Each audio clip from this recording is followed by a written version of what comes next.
In 1980, 3 out of 4 consumers of goods in the world were based here in the developed world.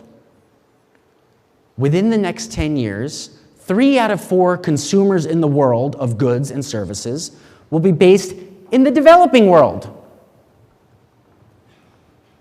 Not here, there. That has huge implications for what happens. So now let me share with you some of my research, because this will inform how I want to describe the future as I see it for you. I'll just share with you how I did it, and you can take it, we can discuss it later. I focus on these 15 countries. These 15 countries are what I call the future 15, and these are the countries I think that are going to move the needle on global trends in consumption. How did I come up with this list? It's pretty simple, actually. I went through the Economist Intelligence Unit's database, and I looked for large countries, countries with populations more than 25 million, and small income, less than $10,000 per person per year. That was it.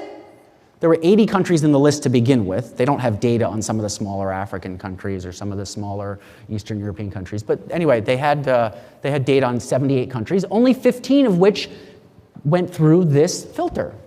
So that's how I got the list. This is where they're located. You'll see there's a lot of Asia, a little bit of Africa, a little bit of Latin America. And there's very few numbers I want you to pay attention to today, but here's one number I want you to pay attention to. 4,300. 4,300 is the population-weighted GDP per capita of this group of 15 countries. Right? So what does that mean? That means if you were to mash them all together and figure out what the average consumer of this group earned, it would be about $4,300 a year. So that's the number. And by the way, I'm talking about an enormous population. This is 3.8 billion people that fit this category. 3.8 billion people. So 3.8 billion people at $4,300 of GDP per capita. That's the way to think about this. Now, I came up with a prior group, because that's what they teach you in academia. You want to learn how to compare. And the prior group will come up, there'll be some relevance later, but they were roughly similar in the year 2000 to where this group is today. Very similar. Not identical, but very similar.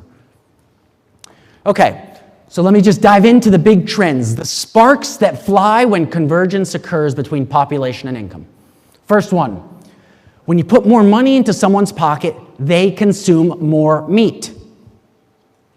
I believe there's actually a point where this occurs at a trajectory shifting, needle moving dynamic takes place. At roughly $5,000 of GDP per capita, what you see is animal protein consumption suddenly does a hockey stick. It goes up at a different rate. A meaningful increase per capita. By the way, we're also having population boom, so keep that in mind. Goes up dramatically. Many of us in this room understand that protein consumption has tied to economic growth for a long time. This is a trend we can bank on. Over the last 50 years, protein consumption has risen by 450%. This is a trend you can bank on. People consume more protein. By the way, should it surprise any of us in this room that the Chinese came here and purchased Smithfield Foods a couple years ago, the largest pork processor in the world? No. And by the way, do you think that's the beginning or the end of a trend? Look at where China is. They just went through this tipping point a couple years ago. Shouldn't shock any of us. This is the beginning of a trend. More of this to follow.